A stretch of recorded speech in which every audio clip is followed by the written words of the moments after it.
আসসালামু আলাইকুম।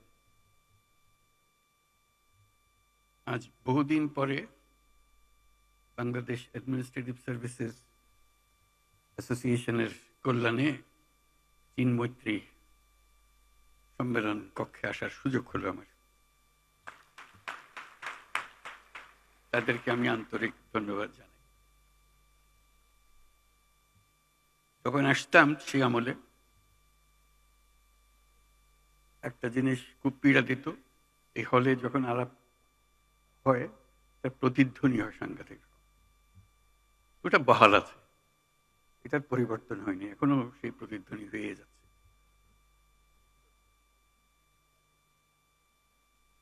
আমি আজকে খুশি এই জন্যই আপনাদের আমন্ত্রণে যে আপনারা সপরিবারে এসছেন। পরিবারের সঙ্গে দেখা হওয়ার আমাদের খুব একটা সুযোগ হয় না, শুধু আপনাদের সঙ্গেই দেখা হয়। এখন আজকে সপরিবারে এসছেন বলে অ্যাডমিনিস্ট্রেটিভ সার্ভিসের যারা জড়িত আছেন তাদের পরিবারের সঙ্গে দেখা করার সুযোগ হলো। তাদেরকে আমি অভিনন্দন জানাচ্ছি, ধন্যবাদ জানাচ্ছি। এই হলের কথা মনে করতে গিয়ে আরেকটা কথা মনে পড়ল। বহুকাল আগে 1987 সনে আমাকে একটা সম্মেলনে ডাকা হয়েছিল। সেখানে একটা প্রবন্ধ পাঠ করেছিলাম। তার শিরোনাম ছিল গ্রোয়িং আপ উইথ জায়ান্টস। লোকে প্রথমে একটু চিন্তিত ছিল, এটা কি হলো, জায়ান্ট কোথায়? আমি যেটা ব্যাখ্যা করলাম যে আমাদের বাংলাদেশের একটা সুবর্ণ সুযোগ, আমরা যে জাতি হিসেবে আমাদের যে অবস্থান, একটা চমৎকার অবস্থান। দুই পাশে দুই মহাশক্তি আমাদের, ভারত আর চীন। তারা দ্রুত গতিতে এগিয়ে যাবে। আমরা যেহেতু মাঝখানে আছি, আমাদেরকে ফেলে যেতে পারবে না। তাদের বাতাসে আমরা উঠতে থাকব। সেই থেকেই আমার বদ্ধমূল ধারণা বাংলাদেশের ভবিষ্যৎ অতি চমৎকার, তার অবস্থানের কারণে। তখন দুই জায়ান্টের কথা বলেছিলাম, দুই মহাশক্তি। এখন আর দুই মহাশক্তির কথা বলি একই সঙ্গে, 4 মহাশক্তি। আমাদের কি অপূর্ব সুযোগ! আমাদের সামনেই বিস্তীর্ণ মহাসাগর, আমাদের উপকূল ভূমি, সাগরের সঙ্গে আমাদের লাগোয়া উপকূল। এই একটা মস্ত বড় সুযোগ। পৃথিবীর দরজা আমাদের সামনে খোলা। আমরা দিন ব্যবহার করতে জানিনি। এখন যে মুহূর্তে এটার ব্যবহার শুরু করব, আমাদের অর্থনীতিকে লোহার দড়ি দিয়ে বেঁধে রাখলে ওর বেঁধে রাখতে পারবে না।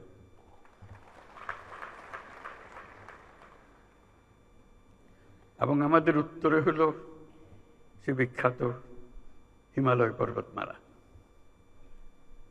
যেখানে জমে আছে আমাদের যাবতীয় শক্তি, হাইড্রো পাওয়ার। কত শক্তি দরকার বাংলাদেশের, এখানে সব জমা আছে, হারিয়ে যাচ্ছে না, শুধু নেবার অপেক্ষায়। শুধু প্রতিবেশী দেশের সঙ্গে একটা সম্পর্ক করা, যাতে করে আমরা এই 40 মাইল বা যে দূরত্বটুকু দুই দেশের মধ্যে আছে, নেপাল আর বাংলাদেশের মধ্যে, ওটুকু অতিক্রম করা। আর কিচ্ছু না। ওরা এক পায়ে খাড়া, নেপাল বারে বারে বলছে আমাদের এটা নিয়ে যাও। আমরা এক পায়ে খাড়া নেবার জন্য মাঝখানে ওইটুকু পথ অতিক্রম করার সুযোগ আমাদের এখন দেওয়া হচ্ছে না। আশা করি তাদেরই কারণে, তাদের অর্থনৈতিক কারণে সেটা আমাদেরকে দেবে। এটা সবার মঙ্গলের জন্য, কারো একজনের উপকার একজনের অপকার এরকম কিছু না। যদি আমরা সেই পথটা খুলে পাই, এখন সামান্য কিছু পেয়েছি, ওটাও কিছুই না, বড় আকারে যদি পাই, বাংলাদেশকে আটকে রাখার কোনো ক্ষমতা কারো নাই। আমরা মহা সৌভাগ্যবান এক জাতি, তার অবস্থানের কারণে। সেই জাতির দুঃখ কেন থাকবে আমি বুঝতে পারি না। এটা আমাদের কপালের দোষ, নাকি আমাদের চরিত্রের দোষ, না আমাদের চিন্তার দোষ? যদি হয়ে থাকে সেগুলোর থেকে আমরা মুক্ত হই। আমরা তো তড়িৎ গতিতে এগিয়ে যেতে চাই।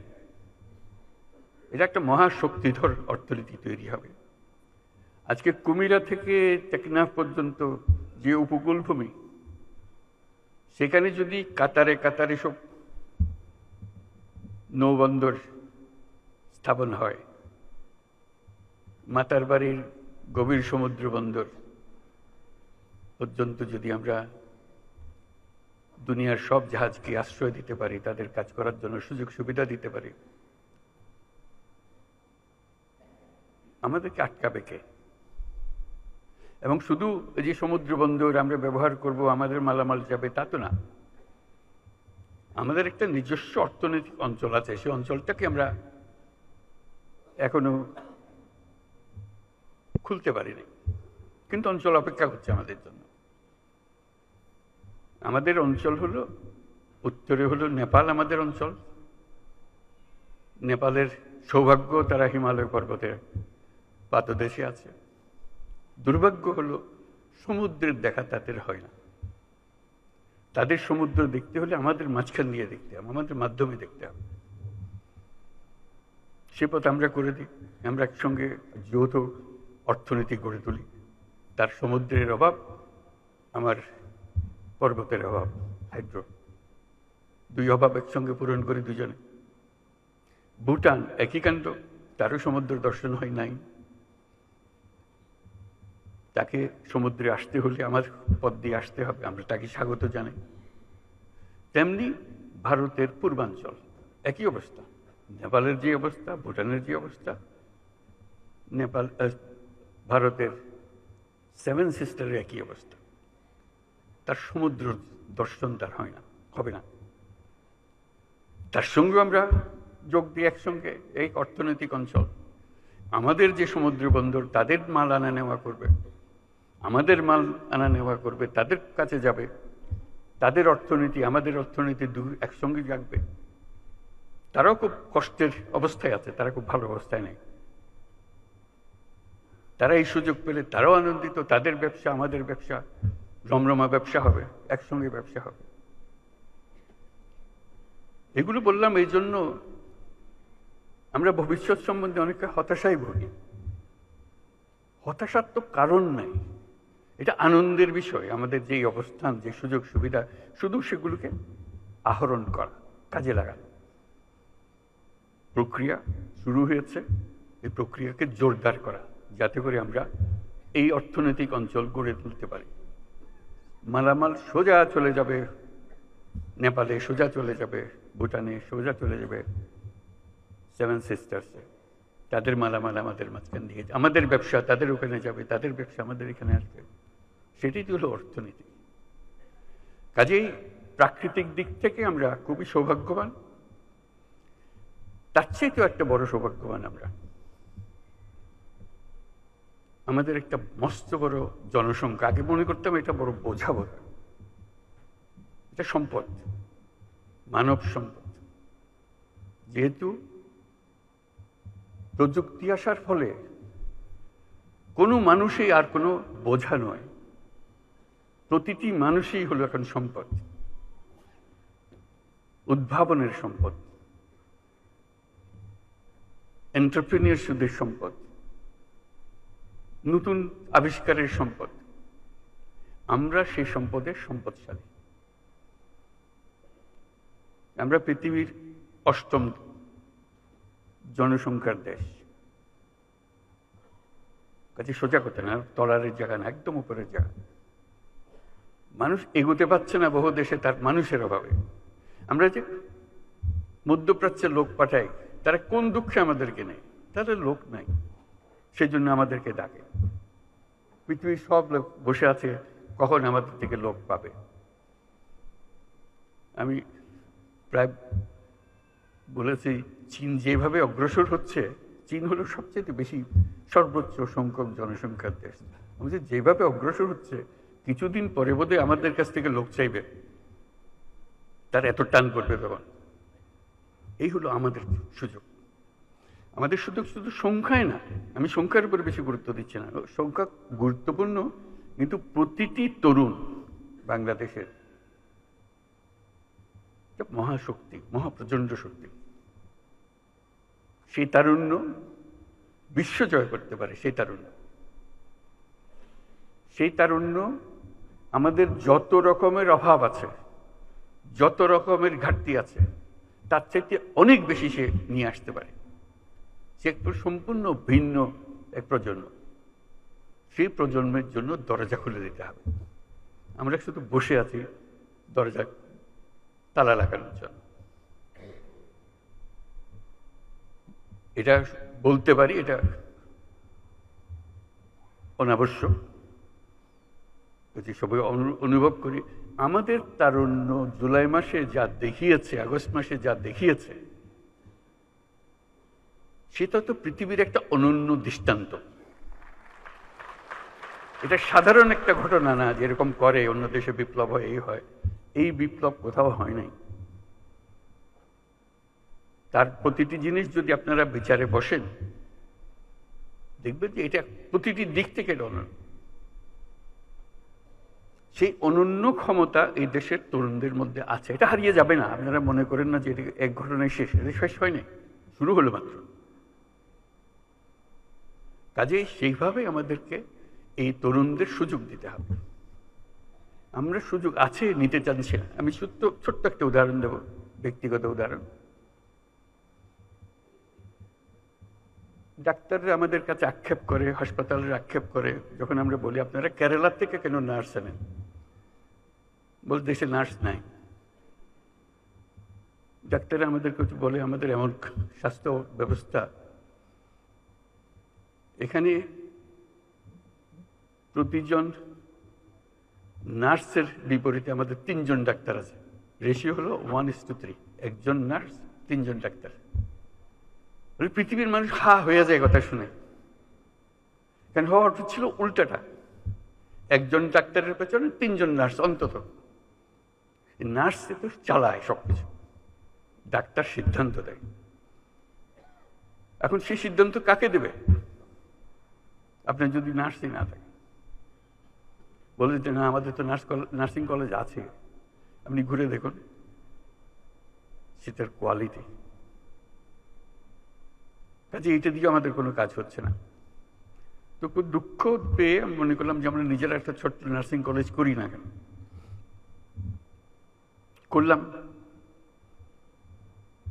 গ্লাসগো ক্যালিডোনিয়ান ইউনিভার্সিটির সহায়তায়। যেহেতু সেই ইউনিভার্সিটি আমি চ্যান্সেলর, কাজে আমার কথা সে ফেলে দিতে পারছে না, যে আমাকে সাহায্য করতে হবে, আমি একটা নার্সিং কলেজ করব বাংলাদেশে।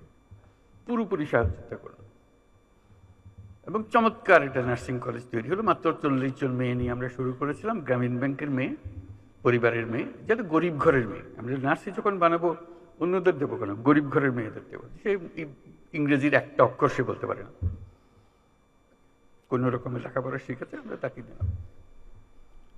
তার নার্সিং ডিগ্রি পাওয়ার আগেই তার টুকুর ইংরেজি, আন্তর্জাতিক মজলিসে এসে বক্তৃতা করে, তার ভবিষ্যৎ কী রেখে সেগুলো নিয়ে কথা বলে। আজকে সেই নার্সিং কলেজ বড় কলেজে পরিণত হয়েছে। আমার বিষয়টা হলো বড় কলেজ হওয়ার বিষয়। হঠাৎ দেখি নানা দেশ থেকে লোকজন আসে। বিশেষ করে প্রথম যেটা ধাক্কা লাগলো সেটা হলো ইউকে থেকে, যুক্তরাজ্য থেকে ডেলিগেশন আসলো, রিক্রুটার আসলো, বললো যে আপনাদের এই নার্সিং কলেজে যত ছাত্রী পাশ করে, গ্র্যাজুয়েশনে যত থাকে, আমরা সবাইকে যুক্তরাজ্যে নিয়ে যাব। আপনাদেরকে অফার দিলাম, আপনারা কি কি চান সব আমাদেরকে বলেন, আমরা সেটা পরিপূর্ণ করব। আমি অবাক হয়ে গেলাম, আমরা তো যুক্তরাজ্যে পাঠানোর জন্য নার্স বানাচ্ছি না এখানে। তবু বুঝতে চেষ্টা করে বলি আমাদের নার্সের ভীষণ অভাব। যেখান থেকে বাড়ি আমাদের উপর হুকুম হয়েছে নার্স জোগাড় করতে হবে এবং আমাদের তালিকায় আপনাদের নামও আছে। তা আমরা আপনাদের কাছে এসেছি আপনাদের এন্টায়ার ক্লাস, আমাদের আর কোনো পরীক্ষা দিতে হবে না, কিছু দিতে হবে না, শুধু আপনারা সার্টিফিকেট দেবেন, আমরা নিয়ে যাব। আমি তাদের কাছে বিনয়ের সুরে বললাম যে এটা আমাদের দেশের জন্য করেছি, আমরা তো দিয়ে দেবো না এদেরকে, এদেরকে এই দেশের কাজ করার জন্য দেবো, তবে আমাদের শুধু নিজেদের পরীক্ষা করার জন্য 2 জন কি 3 জন দেবো, যাদের আমরা দেখি ওরা কীরকম কাজ করে, আপনাদের পাল্লায় এরা উঁচু স্তরে না নিচু স্তরে, কোন স্তরে। বলছি না, সেটা পরীক্ষা করতে হবে না, সেই পরীক্ষা আমরা ইতিমধ্যে করে ফেলেছি, যা যা আমাদের দরকার আপনারা যত চান দিতে পারেন। তা আমি সবিনয়ে বললাম যে এই 2 জন 3 জনের বেশি আমরা দেবো না, এখন ভবিষ্যতে যদি আমাদের সামর্থ্য হয়। তো এটাতে খুব আনন্দ উপভোগ করলাম যে আমরা যেটা বাংলাদেশের জন্য করছি সেটা ইউকেতেও তার একটা ডিমান্ড আছে, চাহিদা আছে। আমরা দরখাস্ত নিয়ে ঘুরছি না, তারা আমাদের কাছে আসছে। কিছুদিন পরে দেখি জাপান থেকে আরেক ডেলিগেশন, তারা আমাদের নার্স চায়, সবাইকে চায়। বলছি শুধু আমাদের একটা শর্ত, জাপানি ভাষাটা আমরা শিখিয়ে দেবো তাদেরকে, এই সুযোগটা আমাদেরকে দিতে হবে, এবং খুব সিম্পল জাপানি ভাষা, কোনো কঠিন জিনিস না, তারা লেখাপড়ার সঙ্গে সঙ্গে এটা শিখে যাবে। আমরা সেই ব্যবস্থা আমাদের হাতে। একই জবাব দিলাম, ধন্যবাদ দিলাম। আমি সবিস্তারে এটা বললাম এই জন্য, আমরা অনেক বিশ্ববিদ্যালয় করি বাংলাদেশে, কথায় কথায় বিশ্ববিদ্যালয় খুলে ফেলছি আমরা। এত বিশ্ববিদ্যালয় যখন আছে, বিশ্ববিদ্যালয়ের সঙ্গে একটা করে নার্সিং কলেজ যোগ করে দেন, অন্তত মেয়েগুলো ছেলেগুলো যারা শিখবে দেশেরও কাজে লাগবে, সঙ্গে সঙ্গে আন্তর্জাতিক ক্ষেত্রে এই চাহিদা কোনোদিন মেটাতে পারবে না কেউ। আমরা যত নার্স বানাতে পারি, অফুরন্ত চাহিদা। তাও চিন্তাটা কিসের আমাদের? আমাদের চিন্তার দোষ, কপালের দোষ, তা না হলে আমরা পারছি না করা, অন্তত আদর করে নিয়ে যেতে চাচ্ছি। তারপরে দেখলাম আরেক চাহিদা, এই আমাদের এই ছোট জায়গাতে, ছোট কাজের মধ্যে কেয়ার গিভার, আপনারা সবাই জানেন, কিচ্ছু না, 6 মাসের ট্রেনিং। 6 মাসের ট্রেনিং দিলে জাপান হাজারে হাজারে নিয়ে যাবে, ইউরোপ হাজারে হাজারে নিয়ে যাবে, শুধু 6 মাসের ট্রেনিং। আমরা পারছি না কেন? আমরা স্বাস্থ্য মন্ত্রণালয় এমন এক জিনিস বানিয়েছি যেটা যখনই বসে সবার দুঃখে ভরে যায়, কিভাবে সিস্টেমটা চলছে বা চলছে না। আপনারাও দুঃখ করেন, আমরাও দুঃখ করি। কাঠামোগতভাবে এমন এক জিনিস, এটা বুঝতে পারি না এটার থেকে উদ্ধারের উপায় কি। কাজে আমাদের জগৎটা, আমাদের সামনে বিশাল জগৎ, শুধু আমাদের সিদ্ধান্ত এবং আমাদের কর্মসূচিগুলো ঠিক করার অপেক্ষায়। এই যে এত বড় সুযোগ আমাদের আছে এবং এগুলো বাস্তবায়ন হবে, এটা নিয়ে আমার চিন্তা নেই। এই তারুণ্য আমাদের আছে, এই মেয়েরাও আছে আমাদের, এই প্রাকৃতিক সুযোগগুলো আমাদের আছে। আমাদের সবচেয়ে বড় সমস্যা দুর্নীতি, সব শেষ করে দিয়েছে। স্বাস্থ্য মন্ত্রণালয়ের একটা কথা শুধু বললাম, একটা উদাহরণ, এই উদাহরণ সর্বত্র। যে কোনো পরীক্ষায় আপনারা দেখবেন বাংলাদেশ দুর্নীতির তালিকায় সর্বনিম্নে। সততা বলে আমাদের আর কোনো জিনিস নাই, শৃঙ্খলা বলতে আমাদের আর কোনো জিনিস নাই। কাজে এই দুর্নীতি থেকে বাইর না হলে এই কোনোটাই হবে না। আমরা আজকে অ্যাডমিনিস্ট্রেটিভ সার্ভিসেসের সমিতির সম্মেলনে এসেছি। কাজে এই দুর্নীতি কোথায় আছে, কিভাবে আছে, তাদের অজানা নয়। এবং এটা ছাড়া, এটার থেকে উদ্ধার পাওয়া ছাড়া বাংলাদেশের কোনো গতি নাই। এটার থেকে বের হতেই হবে আমাদের। আর সব কথা আপনি বাদ রেখে দেন, আমরা সব বুঝি। এটার থেকে বেরোতে হবে। এটার থেকে আমরা কেউ মুক্ত হতে পারছি না, এমন গভীরে ঢুকে গেছে এটা। এবং আমরা যত বক্তৃতাই করি, এটা অসার বক্তৃতা। যদি না ওই স্কেলে আমরা একটা সৎ জাতি হিসেবে নিজেকে প্রতিষ্ঠিত করতে না পারি, আমরা অল্প সময়ের জন্য অন্তর্বর্তী সরকারের মধ্যে আছি, দুর্নীতির কতটুকু সমাধান দিতে পারবো জানি না। তবে আসাম থেকে আমরা একটা চেষ্টা করছি, দেখেছি অতীতেও চেষ্টা হয়েছে এটা, কিন্তু কাগজে পত্রের চেষ্টার মতো রয়ে গেছে, এটা কাজে লাগেনি। একটা চেষ্টা আজকে সকালেও বলছিলাম, সেটা এটা হচ্ছে অনলাইন সার্ভিস। সব তৈরি আছে, কাজে লাগাতে পারছে না। নানা রকমের ব্যাখ্যা আসে কেন এটা কাজে লাগাতে পারছে না। লোক যায় অনলাইন সার্ভিস ট্যাক্সটা দেওয়ার জন্য, বলছে সার্ভার ডাউন হয়ে গেছে। সুন্দর সুন্দর ব্যাখ্যা, অর্থাৎ আপনাকে সে দেবে না, সে সার্ভার ডাউন। আরেক জায়গায় আরেক ব্যাখ্যা দেবে না, ভূমি মন্ত্রণালয়, তার সব কিছু রেডি আছে। এমন জায়গা নেই আন্তর্জাতিক সহায়তার কারণে এগুলো তৈরি হয়েছে, কাজে লাগানো হয়নি। আন্তর্জাতিক সম্প্রদায় চাই আমরা দুর্নীতিমুক্ত হই, কারণ দুর্নীতিমুক্ত না হওয়া পর্যন্ত আমার সঙ্গে ব্যবসা বাণিজ্য কিছুই চলছে না। তারাও চায় আমাদের সঙ্গে ব্যবসা বাণিজ্য করে তাদের লাভের জন্য, কিন্তু আমরা তাদেরকে সুযোগ দিতে চাই না। আমরা ব্যক্তিগত সুযোগ নিয়ে ব্যস্ত আছি, জাতির সুযোগের জন্য আমরা মোটেই চিন্তিত না। আমাদের সেই চিন্তা পাল্টাতে হবে। কাজে অনুরোধ, আজকে যারা সরকারের কার্যক্রমে আছেন, কিন্তু সরকারটা হলো গোড়া, দুর্নীতির গোড়া হলো সরকার, সেখান থেকে সরকার বিস্তৃত হয়। কাজে এই সরকার যদি দেশের উপকারে আসতে চায়, তাহলে এটার থেকে আমাদেরকে মুক্তি দিতে হবে।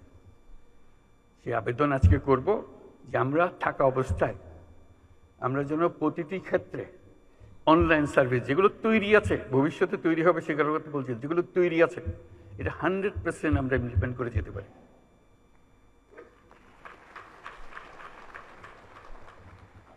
কেউ যেন এটা বাধা দেওয়ার জন্য আবার কোমর বেঁধে লেগে না যায়, কারণ কোমর বেঁধে লেগে যাওয়ার যথেষ্ট কারণ আছে। কারণ এটি দিয়ে তো তার যত কিছু সুযোগ সুবিধা তার পেত, এটা বন্ধ হয়ে গেলে তার হবে তাকে। সে নানা ব্যাখ্যা দেবে, নানা ব্যাখ্যার কোনো অন্ত নাই, এগুলোর নানা ব্যাখ্যা দেবে যে এটা থেকে মুক্তি পাওয়ার জন্য। আমরা তাদেরকে মুক্তি দিতে চাই না। আজকে সকালের মিটিংয়ে যেটা বলছিলাম, যে জেলা, যেহেতু ডিসি সাহেবদের সঙ্গে আলাপ করছিলাম, যে জেলাগুলোকে এখন আমরা স্কুলের রেজাল্টের মতো ফার্স্ট, সেকেন্ড, থার্ড, ফোর্থ করব। কে ফার্স্ট হলো, কে সেকেন্ড হলো, প্রতি মাসে সেটা আমরা ফলাফল প্রকাশ করব।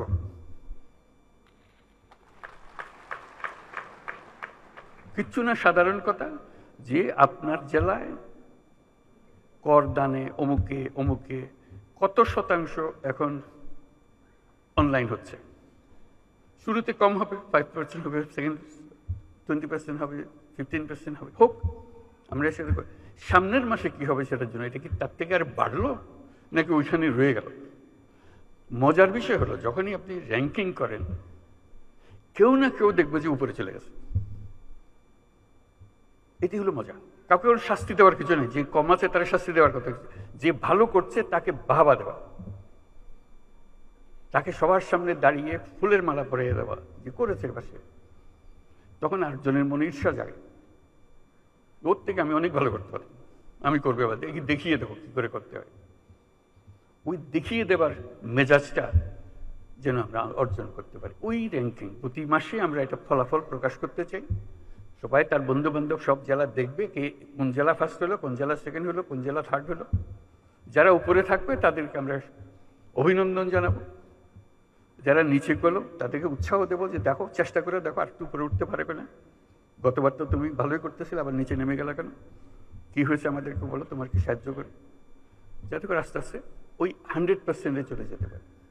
অর্থাৎ আমার জেলায় যে কোনো জায়গা যেখানে আমার অনলাইনের সিস্টেম আমাকে দেওয়া হয়েছে, আমি 100% এটা ইমপ্লিমেন্ট করেছি।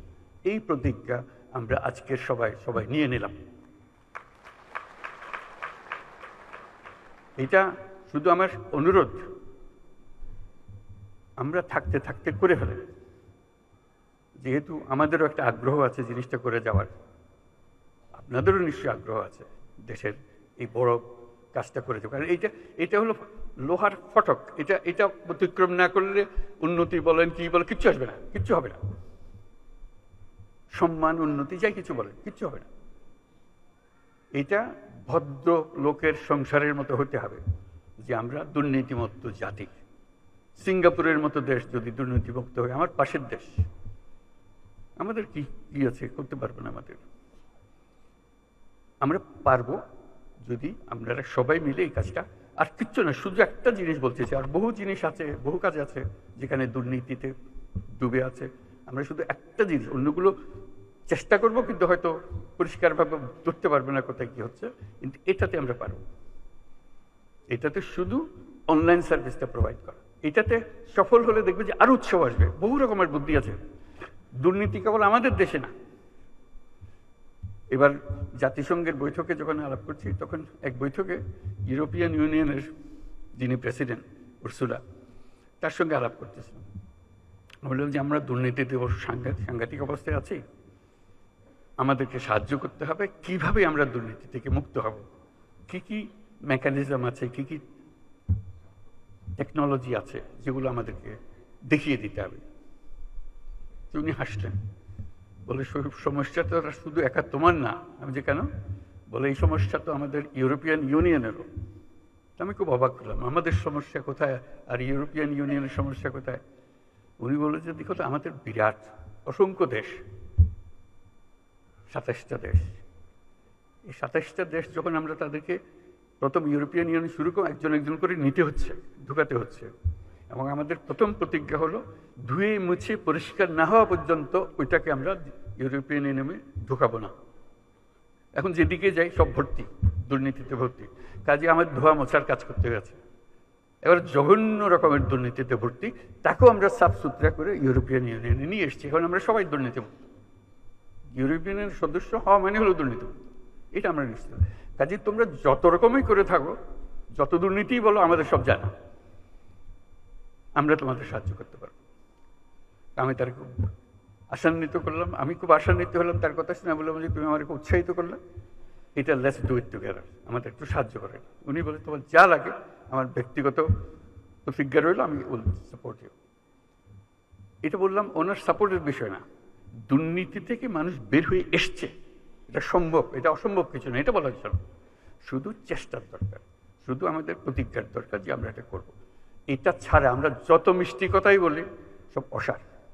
দুর্নীতি থেকে আমাদের বের হতে হবে, এবং শিগগিরই হতে হবে। অপেক্ষা করলে হবে না।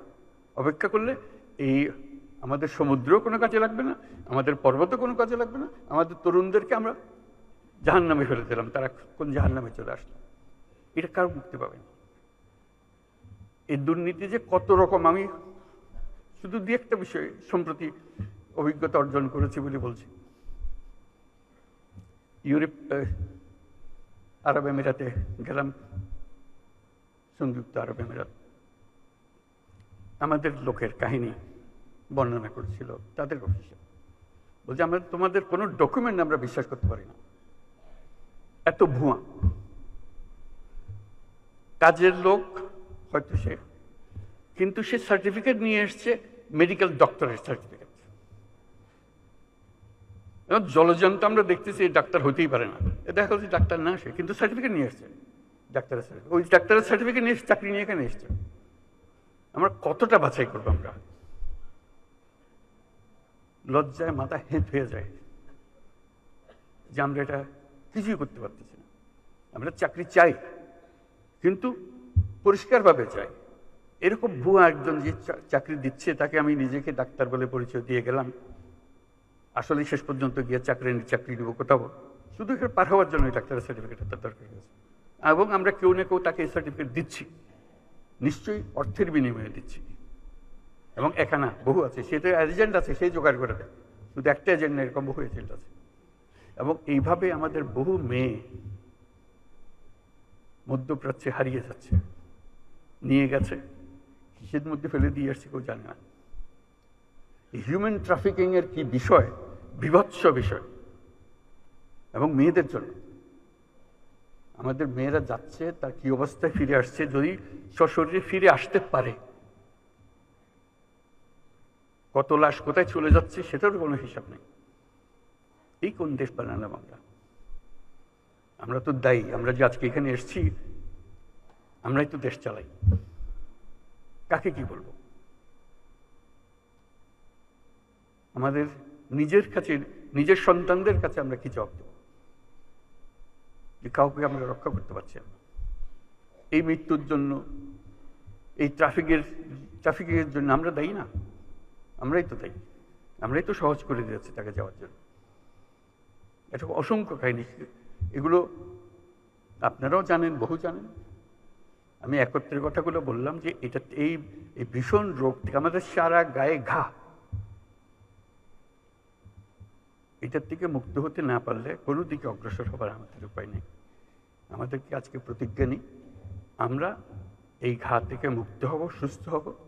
আমাদেরকেও দুর্নীতির দায়ে কেউ আমাদেরকে অভিযুক্ত করতে পারবে না। এইরকম সরকার চালাবো, এরকম সমাজ চালাবো। ধন্যবাদ সবাই।